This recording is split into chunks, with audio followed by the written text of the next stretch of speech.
2015 has come and gone, and so it's time to gather our year in review panel. But first, lots has happened this year, so here's a little something to refresh your memory.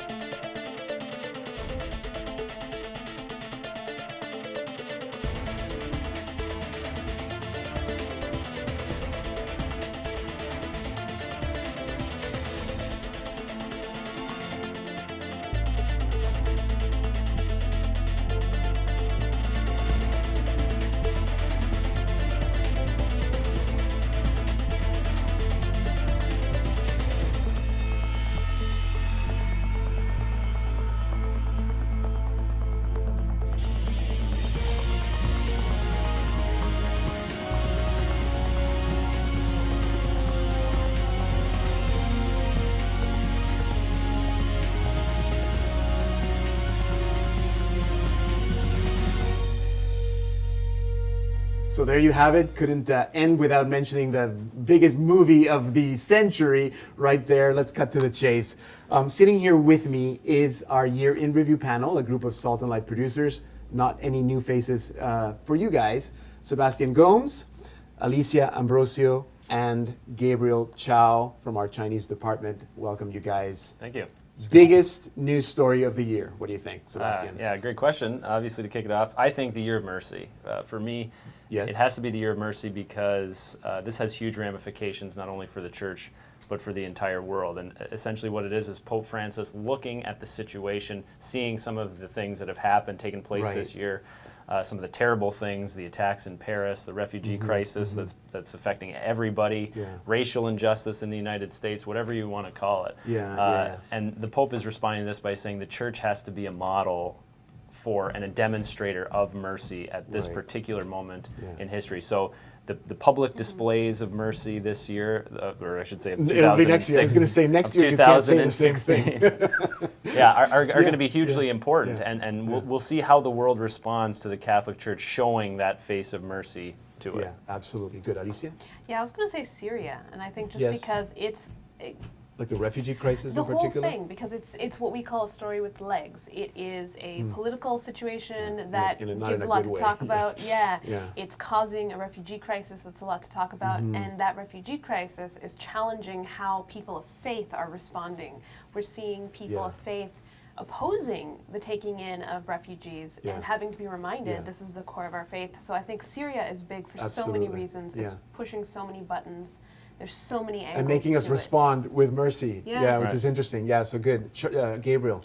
Well, for me, the biggest story will be the Synod, the bishops, of course, because a Synod is like a mini ecumenical council with hundreds of bishops gathered around the world in Rome to advise the Pope on such an important issue, which is the family, which basically directly or indirectly affects everyone in the world, you know. So this has to be the biggest for Absolutely. Now you were there. You both were there. So that's right. For you covering it from the inside, it was an incredible moment for sure. What was it? How was it for you? First time. That was, of course, a very privileged moment for me to be there, to be inside the Synod, to be with the bishops and the Pope, you know.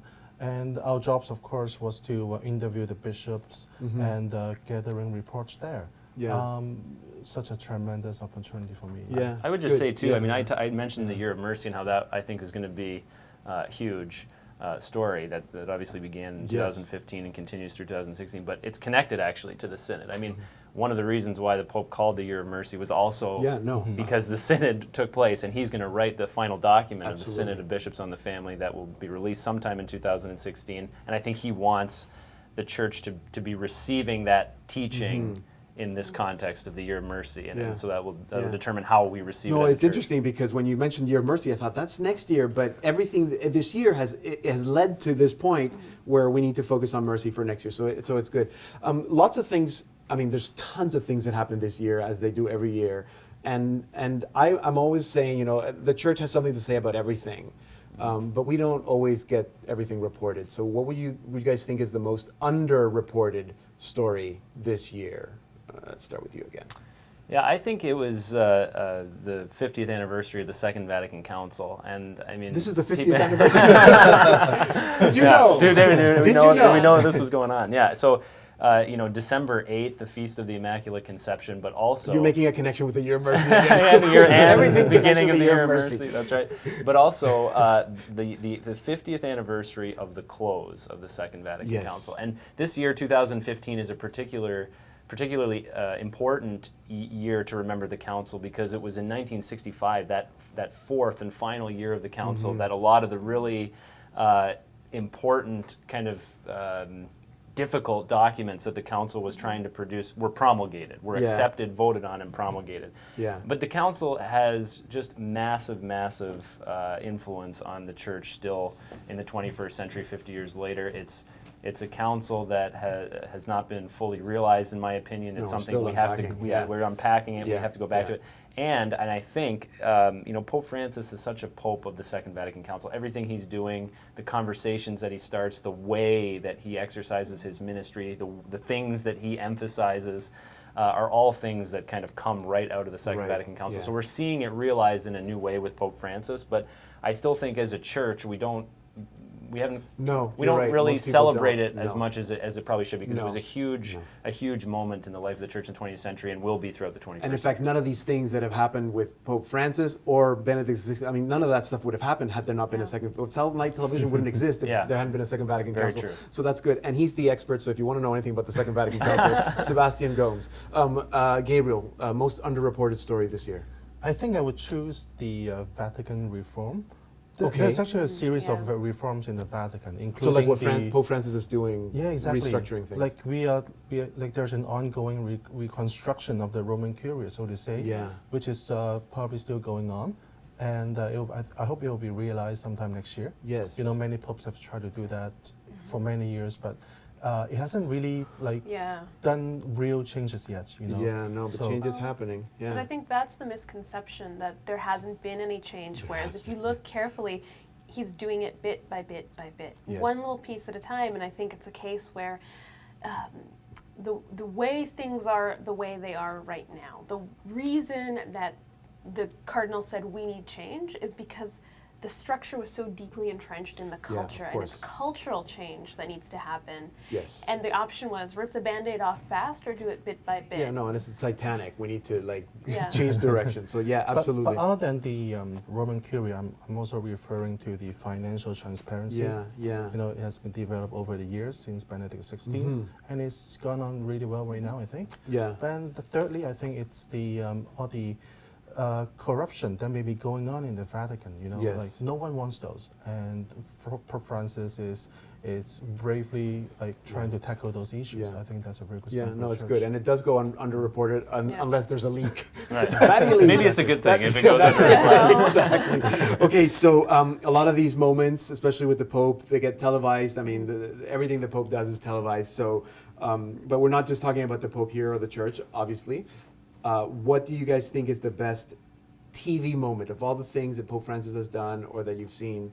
What was the best TV moment? Alicia, what do you think? Oh gosh, I think there were several over the year, of course. Yes. The opening of the Holy Door in Bangui. In the Central African Republic. Yes. First of all, just landing on this tarmac with UN blue helmets surrounding the papal entourage. Unusual. Very unusual. The Vatican, the gendarmes were actually wearing bulletproof vests, which we've never seen before. But I think that moment, opening this holy door, that's basically like this wood lattice door. It's definitely not the Basilica of St. Peter's. And he walks through, and there's almost this, you can sense this feeling of, ha, I did it. Yeah. I overcame the odds. I did it. I'm showing people. Yeah. Now tell me something. Was that a last minute thing that he decided to open this door? He announced that a little while before, and it really sounds like one of these things one of these ideas that he had and percolated and percolated. But he didn't tell anybody. And he got to the window of his apartment one day at the Angelus and said, "By the way, I'm doing this. While I'm there, I'm going to do week. this. I don't know if I can get to the country, but I'm going to do this." Okay. It's so typical of him too. Like doing something like that. That gesture. Sort of at the periphery, it's so typical of him that he would do that. Now, the opening of the real door at St. Peter's was also a good team. Nobody thinks that was a good team. The two popes. Yes. Okay. Yeah, very, very touching moment, obviously. Okay, there. I thought so. Anyway, any other good TV moments, Gabriel?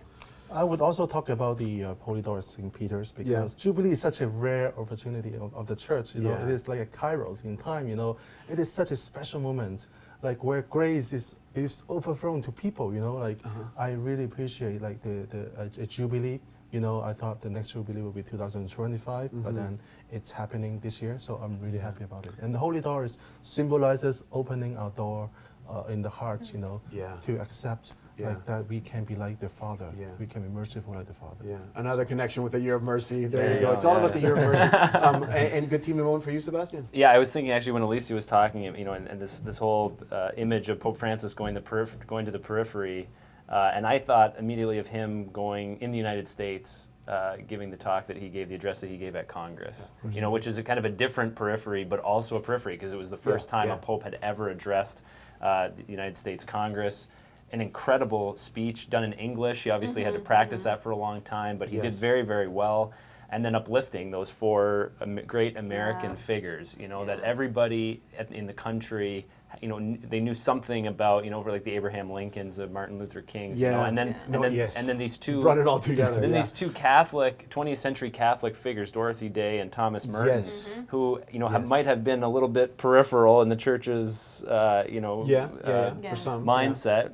For a long time, and he said these are the people that we need to hold up, that are model Americans, that we're so in touch with the gospel in the 20th century, and are good examples for us to follow in the 21st. Yeah, okay, very good. We're going to take a little break, but this conversation continues, so don't go very far. When we come back, of course, we're going to speak a little more about Pope Francis and some thoughts for what's coming other than the Year of Mercy next year, so stay tuned.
Lots of great moments with Pope Francis this year as well. And as every year, there's always some teaching, whether it's formal or not.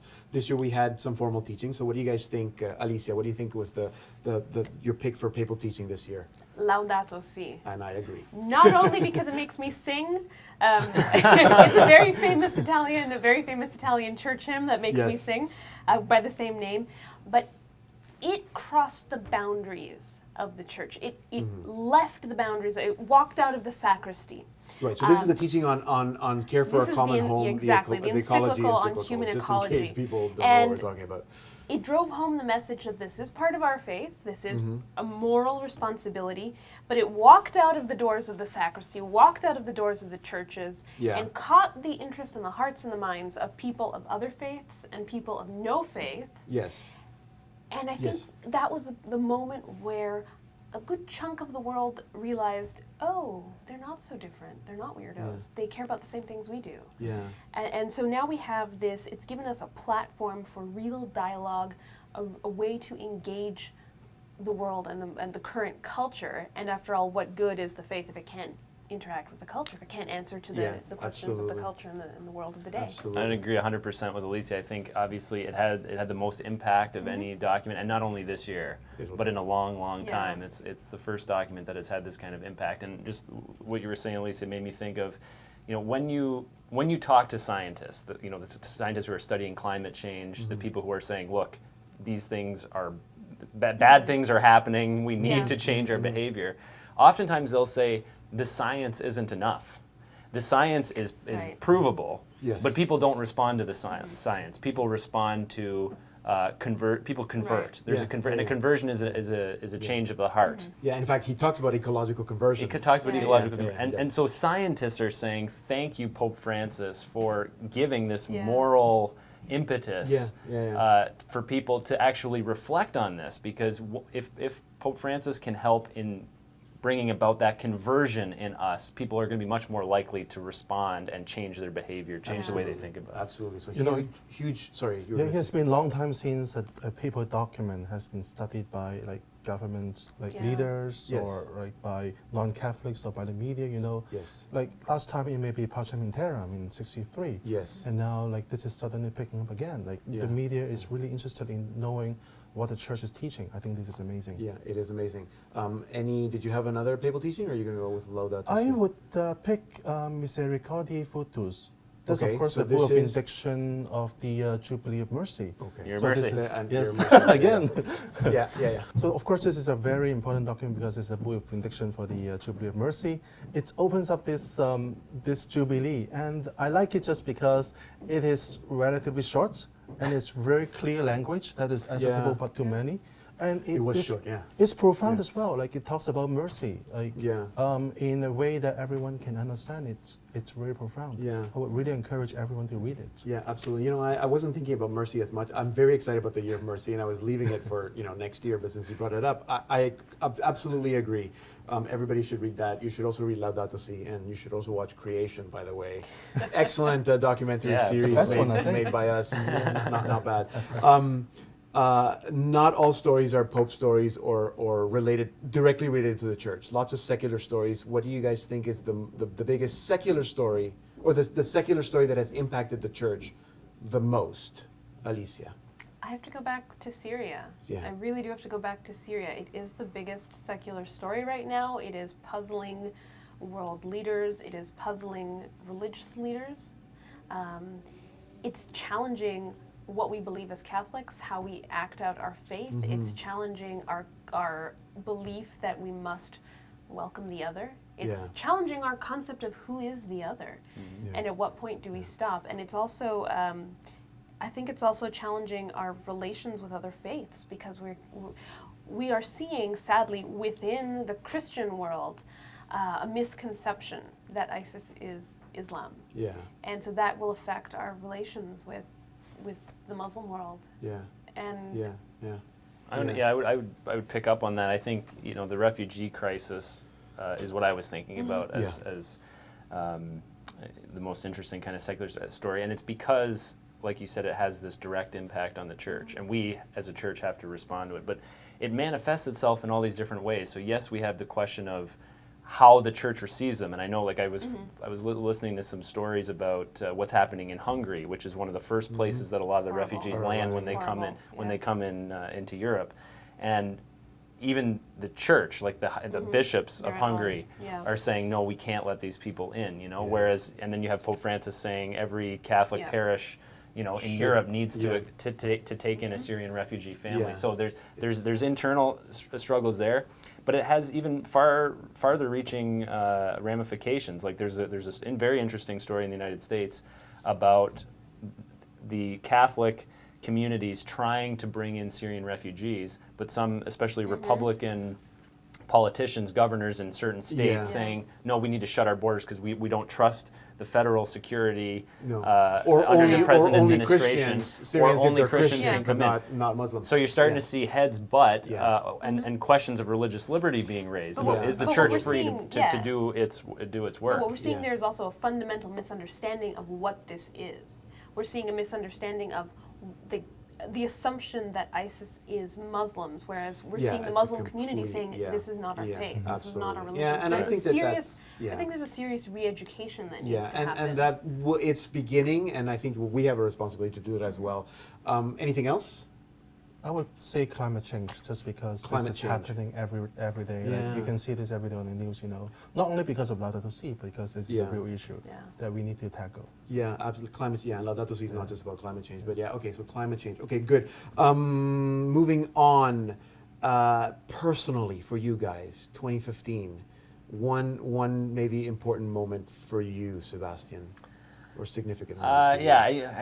A little story. I mean, we were at the Synod, which Yeah. was an incredible experience, and being inside, watching the discussions take place, trying to cover it as a story, watching it unfold in the media versus watching it unfold from the inside. Fascinating experience. Yeah. But one day we had the opportunity to actually meet Pope Francis and spend some significant time with him. We were with him for about half an hour. We showed him a little documentary that Charles Le Bourgeois, one of our French producers, put together, that based on interviews and footage that he got down in Buenos Aires, speaking to some of Yes. Pope Francis's friends, his old friends when he was the Archbishop there. And it was just a wonderful moment. I mean, he sat there, he watched the film, he was very touched by it, very moved, and very interested in our work.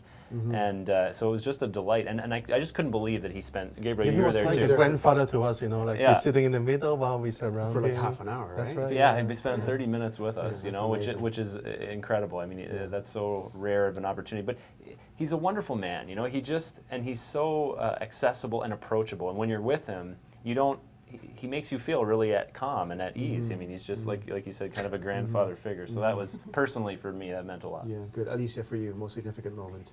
Well, I think it's something that you and I were involved in, even though we weren't on site. Yeah. But the beatification of Oscar Romero is huge. I remember, for me personally, growing up hearing stories about what happens when a Latin American government goes wrong, and what happens to the people, and how the people suffer, and how few advocates there are on the ground. So seeing one finally recognized was incredibly moving, and I think he will be a model not just for Salvadorians, but for all of Latin America. Yeah. No, it was good. We all called him San Romero already, so it's good that the church recognized him. Gabriel, for you. Well, while I was in Rome to cover the Synod, I was able to interview a very important person in the Vatican. He's Archbishop Savio Hontai-Fai, who is the Secretary of the Congregation of Evangelization of the People. Now, why he's important is just that because he is from Hong Kong, and I'm from Hong Kong, as you know. So I was able to interview him for more than an hour, and he gave us many words of wisdom. And I think our Chinese audience really appreciates it. Yeah, okay, very good. We got 30 seconds, so we know what you're expecting for next year, the Year of Mercy. We could just rerun this show at the end of next year because Absolutely. we're talking so much about it. Gabriel. Year of Mercy. Let me throw in something different. Okay. The apostolic exhortation after the Yes. synod on the Okay. family. I Sure. mean, we have to wait and That's see coming what next year, Pope yeah. Francis is going to do with this. Essentially, the bishops, they gave him a text that they prepared, obviously, all these paragraphs about issues of the family. But really what they did was leave the door open for him to make a final decision about how we are going to move forward on some of these pastoral challenges to the family. And people are just dying to get their hands on and this it'll be document good. to see what he will say about some of those complex issues and even some doctrinal issues. Yes. But now I have a prediction. The same way that we're seeing the Curial reform carried out piece by piece by piece, I predict maybe that final document won't be this earth-shattering, all of a sudden page-turner from day to night kind of lightning moment. I think it's going to be potentially a less than surprising document, and what will be surprising, what we will see are these tiny steps throughout that get rolled out, and in a year when we sit here and we look back over all of those little tiny steps, we're going to go, We'll be talking about the Year of whoa, Mercy. that changed. Anyway, we have to leave it there. Thank you so much. Thank you for being with us. I've been sitting with Sebastian Gomes, Alicia Ambrosio, and Gabriel Chow, our Year in Review panel. Go to your computers, facebook.com, and write down what your moment for the church was. If you have a photo, post your favorite photo, Pope Francis of 2015, and share it with us.